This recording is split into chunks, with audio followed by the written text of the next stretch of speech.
종합제TV 시청자 여러분 안녕하십니까. 2022년 4월 9일 오전 8시입니다. 사회부 기자들이 흔히 이런 이야기를 합니다. 가장 큰 사건은 살인사건이다. 왜냐?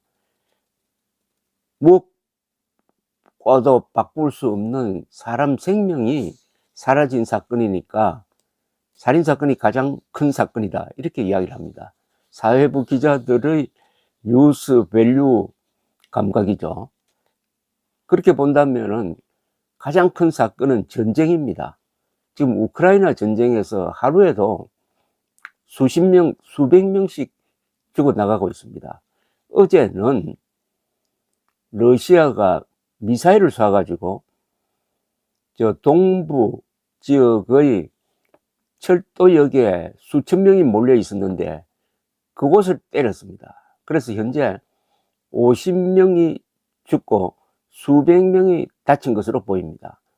이 미사일을 쏘았는데 미사일에 장착된 폭탄이 지금 세계적으로 너무나 비인도적이라고 해가지고 금지된 클러스터밤 집속탄이라고 합니다. 집속탄이었던 것으로 보입니다. 그 때문에 그 참상이 이루 말할 수가 없습니다. 가장 먼저 현장에 도착한 한 20분 뒤에 도착한 뉴욕타임스 기자가 보도한 걸 보면은 차마 이렇게 옮길 수가 없을 정도입니다. 러시아군이 우크라이나 동부 도네츠크 주 크라마토르스크의 철도역에 토치카 U 단거리 탄도미사일 2발을 발사해가지고 민간인 사상자가 수백 명 발생했다고 볼로디미르 젤렌스키 대통령이 온라인 성명을 통해서 알렸습니다. 우크라이나 보안국 대변인은 이 사건으로 최소 50명이 죽었으며 그중 5명은 어린이라고 발표했습니다. 그런데 이 미사일 파편에 보면은 러시아어로 아이들을 위해서 for children 이렇게 쓰여져 있었습니다. 300여 명이 중경상을 입어서 지금 현지 병원에서 치료를 받고 있는데 너무나 많은 환자들이 몰려와가지고 의사들도 지금 어쩌지 못한다고 합니다. 이 크라마토르스크 시 당국은 미사일이 떨어질 당시 피라를 가려는 민간인 4천여 명이 승강장과 개찰구, 진입로 등 역 안팎에 모여 있었다고 합니다. 그래서 사상적 규모는 더 커질 것으로 보입니다. 이 역은 우크라이나 동부 돈바스 일대 주민들이 피란 가기 위해서 몰리는 곳입니다. 최근 러시아군이 동부에 전력을 집중하고 있습니다. 그래서 우크라이나 당국이 빨리 대피하라고 현지 주민들에게 당부한 바가 있는데 기차가 제대로 들어오지 않으니까 며칠 동안 거기서 기다리고 있었답니다. 노숙하면서. 젤렌스키 우크라이나 대통령은 이번 사건과 관련해가지고 그들은 냉소적으로 민간인들을 죽이고 있다. 한계가 없는 악이다. 처벌받지 않는다면 결코 멈추지 않을 것이라고 결단했습니다. 이 대통령실 고문은 해당 철도역이 어린이를 포함한 가족들이 피란을 시도하는 장소였다면서 이들에게 미사일을 발사한 러시아는 국가 차원의 테러 집단이라고 비판을 했습니다. 이날 공격으로 사상자가 발생한 뒤 선로에 정차 중이던 열차 3량은 출발하지 못했고 열차에 타려던 피난민들은 급히 피신한 것으로 보입니다.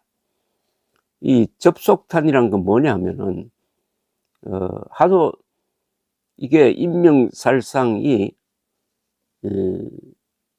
많이 나오기 때문에 2008년 세계 100여국이 이 사용을 금지하자는 협약을 맺었습니다. 거기서 러시아는 빠졌습니다. 집속탄은 그 모체가 되는 폭탄이 상공에서 터지면은 수백 개가 이렇게 분산돼 가지고 파편처럼 흩어지면서 제2차 가해를 하는 이런 고성능 폭탄입니다. 러시아 국방부는 성명에서 미사일을 쐈다는 우크라이나 당국의 발표는 전혀 진실이 아니라고 거짓말을 했는데, 러시아 당국의 발표는 우선 믿을 수가 없습니다. 러시아군이 이제 키이우가 속한 북부 지방에서 완전히 철군을 했습니다. 그래서 그 병력을 좀 재정비해 가지고 동부로 집결시킬 것으로 보입니다. 그래서 키이우는 완전히 해방되었습니다. 그 주변 도시도. 이렇게 되니까 이제 외국 정상들이 안심하고 지금 키이우를 방문하고 있습니다. 어제는 EU 집행부가 키이우를 방문하고 그 학살자들이 많이 발견되고 있는 피학살자죠. 이 부차를 방문하기도 했습니다. EU는 러시아로부터 석탄 수입을 금지하기로 결의를 했습니다. 이번 부차 학살에 대한 보복입니다. 러시아 선박의 EU 국가 항구에 들어오는 입항도 금지시켰습니다. 다음 차례는 석유 금수, 최종적으로는 러시아 가스를 금수하는 이런 조치로 나갈 것으로 보입니다. 우크라이나 검찰총장은 부차에서 현재까지 164구의 학살된 시신이 발굴되었다고 발표를 했습니다. 이 독일이 문제인데, 독일이 원자력 발전소를 다 꺼버리는 그런 아주 실수를 함으로써 러시아 석유 가스에 대한 의존도가 유럽에서 가장 높습니다. 국제적 압박을 받고 있는데 독일 정부는 올해 안에 석유 수입을 중단하고 장차 가스 수입도 중단하기 위하여 준비를 하겠다고 합니다. 갑자기 줄일 수가 없어요. 그러니까 에너지원의 한 30~40%를 러시아에 의존하고 있으니까 그 갑자기 중단했다가는 독일 경제가 아주 망가질 판입니다. 이 러시아는 동부에서 이제 결전을 하기 위해서 약 6만 명의 신병을 더 모집할 것이라고 합니다. 그런데 서방 정보기관은 러시아군이 개전 한 달 사이 투입된 병력의 약 4분의 1을 잃었다고 지금 판단하고 있습니다. 약 20만 명의 4분의 1이라면 5만 명이 죽거나 다쳤다는 이야기입니다. 우크라이나 군도 비슷한 전사상자를 냈다고 한다면 10만 명이 한 달 사이에 죽거나 다쳤다는 이야기입니다. 이런 본격적인 정규전이 유럽의 한복판에서 일어날 것이라고는 참 꿈에도 상상할 수가 없었습니다. 2차 세계대전 이후 최대 규모의 전쟁입니다. 그리고 난민이 이미 4천만 명 중에서 1,000만 명이 난민이 되었습니다. 그중 약 400만 명 정도가 외국으로 탈출을 했고, 특히 인접한 폴란드로 많이 넘어갔습니다. 요사이 폴란드가 아주 중요한 나라로 급부상하고 있습니다. 미국이 EU도 폴란드를 통해서 우크라이나를 돕게 됩니다. 폴란드가 원래 러시아와 독일 사이에 끼어가지고 몇 번이나 나라가 사라졌다가 다시 나타나고 다시 이렇게 했는데, 이게 러시아와는 매우 악연이 깊습니다. 이 소련 공산 체제가 무너진 단초를 제공한 것도 폴란드였습니다. 폴란드에서 바웬사가 지도하는 자유노조 운동이 일어났고, 이게 결국은 도화선이 되어 가지고 러시아를, 소련을 붕괴시켰는데, 이번에도 폴란드가 그런 역할을 해 가지고 푸틴 체제가 붕괴될지 모르겠다는 생각이 듭니다.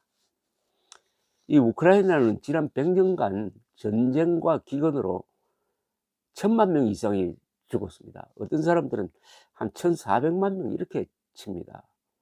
현재 인구가 4천만인데 인구 비례로 비명횡사한 비율이 세계에서 가장 높은 나라입니다. 그러니까 세계에서 가장 고생한 나라라는 이야기입니다.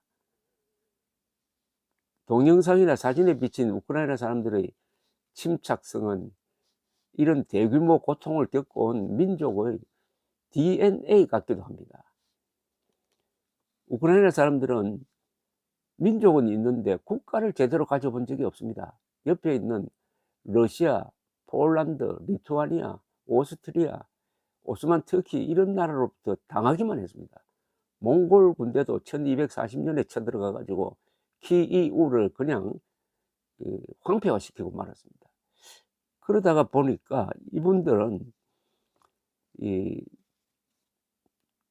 1991년에 지금의 우크라이나를 독립국가로 만들었습니다. 이제 32년째인데 외국 사람들이 우크라이나를 알아주고 응원을 하면 그렇게 좋아한다고 합니다.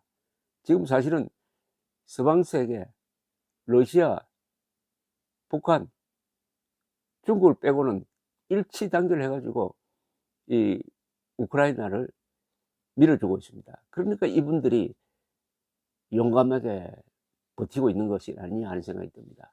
바로 1950년 남침당했던 우리 한국군이 국민과 이승만을 믿고 뭉쳐가지고 싸우고 여기에 감동한 트루만 대통령이 파병하고 유엔군이 들어오고 해가지고